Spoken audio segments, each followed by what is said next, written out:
Good morning, student. Welcome back to our online classes. I hope you all are doing well. And today we are continue with the chapter 2 of geography. Okay.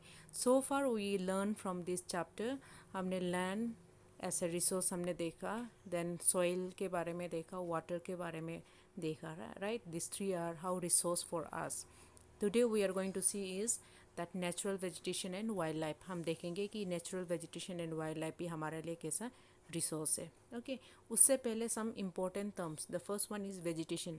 Vegetation means plants and tree grows in own without human help. For example forest, जंगल में जितना भी trees है, plant है, वो उसको किसी human being ने उसको प्लांट नहीं किया, right? They grow in their own. This is example of vegetation. Vegetation means वो plant and tree that grow without any human help. Okay, now next important term is biosphere. Biosphere is life exists due to narrow contact of lithosphere. Lithosphere means land, hydrosphere means water body, and the atmosphere means air.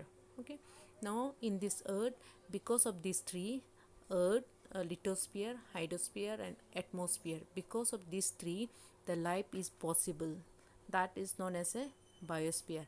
ये तीनों में से एक भी component अगर हम missing होते हैं तो लाइफ एग्जिस्ट नहीं हो पाएंगे, लाइफ पॉसिबल नहीं है. Okay, so because of this three contract the life is possible. This is what. Okay, so even in this diagram I try to explain you lithosphere, hydrosphere and atmosphere, and because of this the life is possible, whether plant, whether animal, the life could survive. Okay, the next important term is ecosystem.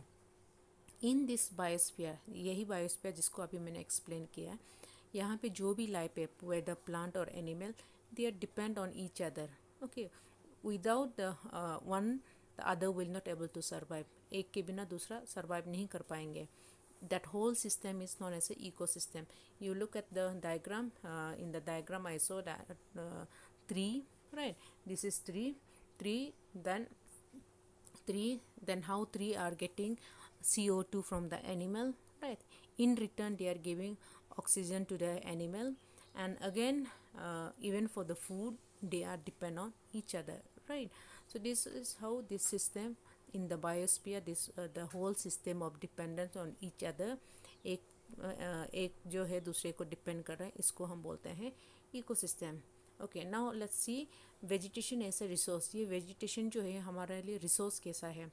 The first one, it give a fresh air to us. बिना oxygen का plant और animal and human will not able to survive, right? So it gives fresh air, oxygen. Shelter to animal, बहुत सारा animals लोगों का ये shelter है. इसके बिना vegetation का बहुत सारे animal क्या हो जाएगा, बेघर, like they will be without house, without shelter होंगे. Okay, now हमने already land and soil में देखा, right, कि जितना ज़्यादा वेजिटेशन होंगे उतना ही ज़्यादा हमारा लैंड एंड सॉइल का क्वालिटी अच्छे रहते हैं. वेजिटेशन नहीं होने से हमने देखा कि डिग्रेडेशन हो रहा है, right? Land degradation, soil degradation, water pollution. So vegetation से हमारा it protect soil and land. Okay, the next point is help in storage underground water. Even हमने देखा कि जितना ज़्यादा वेजिटेशन हमारे पास हो गए उतना ज़्यादा इवन हमारा अंडरग्राउंड वाटर सेफ है, राइट? बिना वेजिटेशन का इवन अंडरग्राउंड वाटर ड्राई हो जा रहा है, पोल्यूशन हो रहा है, right? So this is how the vegetation is important for us. उसके अलावा it provide us timber, fruits, medicine, paper etcetera. Timber means जिससे हम फर्नीचर का काम करते हैं. ओके, फर्नीचर फॉर एग्जांपल आप घर में देख सकते हैं विंडो वगैरह जो हमारा लकड़ी का काम होता है, राइट? वो कहाँ से किससे करते हैं, timber. And this timber we get it from forest. Okay, fruits which you already know. Medicine means दवाइयाँ, ऐसा बहुत सारा दवाइयाँ जो है हमको फॉरेस्ट से मिलते हैं, वेजिटेशन से. Okay, now next one is wildlife. Wildlife means basically animal. Okay, so that include animal, birds, insect and water. Aquatic life means water animal. ये सब को हम मिला के बोलते हैं wild life. Now wild life हमारे लिए रिसोर्स कैसा है. वाइल्ड लाइफ जो है हमको it provide milk, meat, hides and wool. Hides मतलब clothes and wool it provide us, right? उसके अलावा it help for the transportation. आज भी बहुत सारा ग्रामीण इलाका में एनिमल ही हमारा मीन्स ऑफ ट्रांसपोर्टेशन है। साथ ही साथ इट हेल्प इन पोलिनेशन। आपने साइंस में भी ऑलरेडी पढ़ चुके हैं, प्लांट को बिना पोलिनेशन का the baby plant will not come up, right. So even हमारा ये एनिमल जो है पोलिनेशन में हेल्प करता है। Decomposer, decomposer means for example आपका टेक्स्ट बुक में भी एग्जांपल दिया वेल्चर, राइट। वेल्चर बेसिकली क्या करते हैं, डेड बॉडीज़ को खाते हैं, right. So in a way it help that clean the environment, right.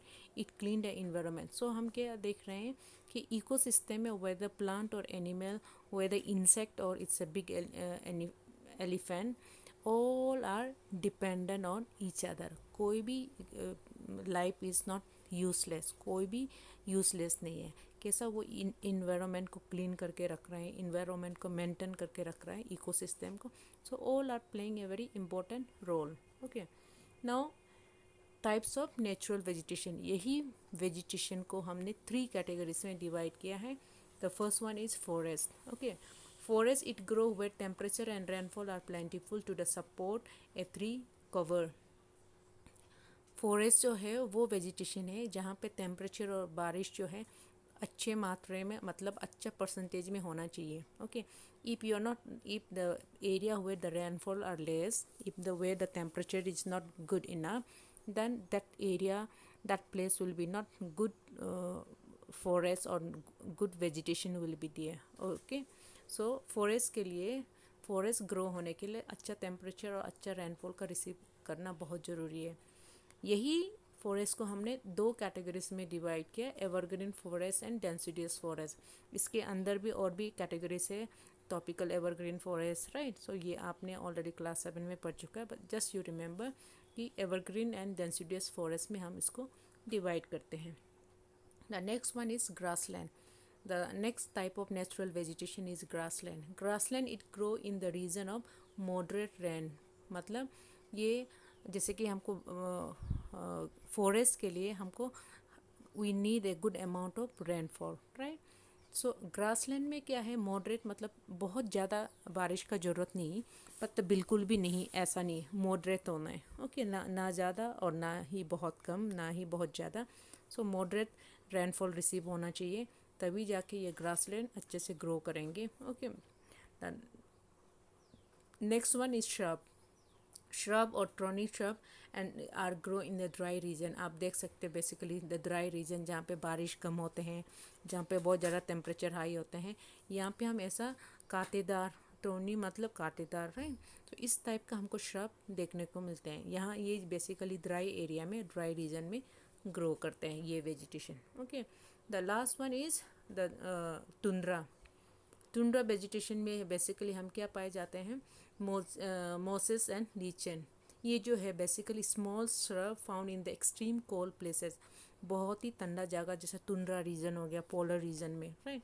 So इसमें हम क्या है, we don't find here forest, we don't find here grassland, we found here some of kind of the vegetation which is known as a mosses and lichen.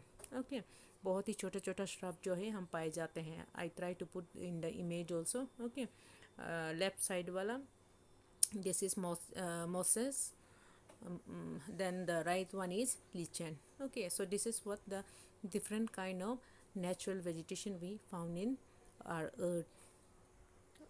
Okay, now these natural vegetation and wildlife we need to be conserved. जैसे जैसे population बढ़ रहे हैं, right. जो आज से मतलब you count it 200 years ago जितना पॉपुलेशन थे और आज जितना पॉपुलेशन है बहुत ज़्यादा इंक्रीज हो रहा है, और ये आए दिन every year it is going to be increase, जिसके चलते बहुत सारा हमारा नेचुरल वेजिटेशन जो है क्या करते हैं, ख़त्म हो रहा है, राइट। बहुत सारा वाइल्ड लाइफ को हम क्या कर रहे हैं, they are going to be finish off from earth. वो हमारे धरती से ही हमारा बहुत सारा ऐसा वाइल्ड लाइफ है जो ख़त्म होने वाले हैं। Okay, and this is not a good news. अगर हमारा वेजिटेशन कम हो रहे हैं और हमारा वाइल्ड लाइफ कम हो रहा है तो ये हमारे लिए गुड न्यूज़ नहीं, हमारे लिए बहुत चैलेंज की बात है। ओके, और ये किसके वजह से हो रहा है, because of the climate change and human interference cause for loss of vegetation and wild life. ये इसलिए हो रहा है क्योंकि ह्यूमन इंटरफेरेंस बहुत ज़्यादा है। ह्यूमन इंटरफेरेंस कैसा ज़्यादा है, क्योंकि हमको जैसा पॉपुलेशन बढ़ रहा है वैसा ही हमको एग्रीकल्चर लैंड चाहिए, हमको रहने के लिए बिल्डिंग जगह चाहिए, घर चाहिए। घर कहाँ बनेगा? We have to clean up the vegetation, right. जंगल को क्लीन करके वहीं पे हम फिर घर बनाएंगे, राइट। सो इसलिए ह्यूमन इंटरफेरेंस के वजह से ये हमारा क्या हो रहा है, natural vegetation and wild life जो है ख़त्म हो रहा है। उसके अलावा like deforestation, soil erosion, construction activities, construction that could be railway track, that could be road, that could be building, okay. then forest fire, बहुत बार क्या होता है जंगल में आग लग जाते हैं, जिसके वजह से भी हमारा नेचुरल रिसोर्सेज क्या हो रहा है, ख़त्म हो रहा है, ओके। हमारा वाइल्ड लाइफ जो है वो आग में एक्सीडेंट हो रहा है, राइट। लैंडस्लाइड अनदर लैंड, मैंने आप लोगों को भी लैंड रिसोर्सेज में बताया था, लैंडस्लाइड के वजह से कितना प्रॉपर्टी, कितना ये नुकसान हो रहा है, राइट। उसके अलावा पोचिंग जो है हमारे समय में इसे हंटिंग, इलीगल हंटिंग, शिकारी करना, ओके, शिकार करना। बहुत सारा लोग ऐसा होता है शिकार इसीलिए करते हैं, हंटिंग इसीलिए करते हैं क्योंकि एनिमल का स्किन, एनिमल का बॉडी पार्ट को वो क्या करते हैं, इंटरनेशनल मार्केट में बेचते हैं। सो जिसके चलते हमारा क्या नेचुरल वेजिटेशन हो गया और हमारा वाइल्ड लाइफ जो है क्या हो रहा है, it going to be finish, it is decreasing day by day, okay. What we can do, हम ये हमारा नेचुरल वाइल्ड लाइफ और नेचुरल वेजिटेशन को हम कैसा सेव कर सकते हैं, okay. The some of the method, national park मतलब it's basically the big area, okay, big area. वहाँ पे जो भी नेचुरल वेजिटेशन है, जो भी वाइल्ड लाइफ है, उसको क्या कर रहा है, हम प्रिजर्व कर रहे हैं। सो गवर्नमेंट ने इसीलिए नेशनल पार्क इंट्रोड्यूस किया, okay, wild life sanctuary introduce किया, bio reserve is a part of the wild life sanctuary. यहाँ पे क्या आता है, आप लोग देख सकते हैं कि अलग अलग स्पीसीज, अलग अलग जातियाँ, ओके, प्लांट का हो गया या एनिमल का हो गया, इन सब को प्रिजर्व करने के लिए गवर्नमेंट ने ये सब अलग अलग स्टेप उठाया, ओके। उसके अलावा अवेयरनेस प्रोग्राम, जैसे स्कूल में वन महोत्सव गवर्नमेंट हर साल कंडक्ट कराते हैं, राइट। और उसके बाद बच्चे को ऐसे कंपटीशन, देन पेंटिंग और related to save the earth और सेव द फॉरेस्ट। सो इन सब से क्या है कर रहे हैं, गवर्नमेंट ट्राई कर रहे हैं कि लोगों के अंदर में एक अवेयरनेस लेके आए, ठीक है ना। ये तो हम क्या कर रहे हैं, हम छोटे लेवल में कर रहे हैं, जितना हो सके हम wild life and natural vegetation को सेव करने के लिए। उसके अलावा इंटरनेशनल लेवल में क्या करता है, क्या कर रहा है कि CITES जो है, ये ऐसे इंटरनेशनल बॉडीज़ है जहाँ पे अलग अलग देशों का गवर्नमेंट ने साइन किया है, ठीक है, कि नेचुरल वेजिटेशन और वाइल्ड लाइफ को प्रिजर्व करने के लिए कैसा उनके बचाए रखने के लिए उसको कैसा उसको मेंटेन करना है। तो यहाँ पे क्या इंटरनेशनल एक बॉडी ने फॉर्म किया है, CITES, okay, convention of international trade in endangered species. So ये एक ऐसा एक इंटरनेशनल बॉडी है जो ये दोनों रिसोर्सेज को प्रिजर्व करने के लिए, कंजर्व करने के लिए उन लोगों ने फॉर्म किया, okay. Now students, so far from this chapter we learn different resources, right? So this was the last resources. So student, please you go through your textbook, read through. If anything you have any doubt or query, let me know, okay? So see you in the next video.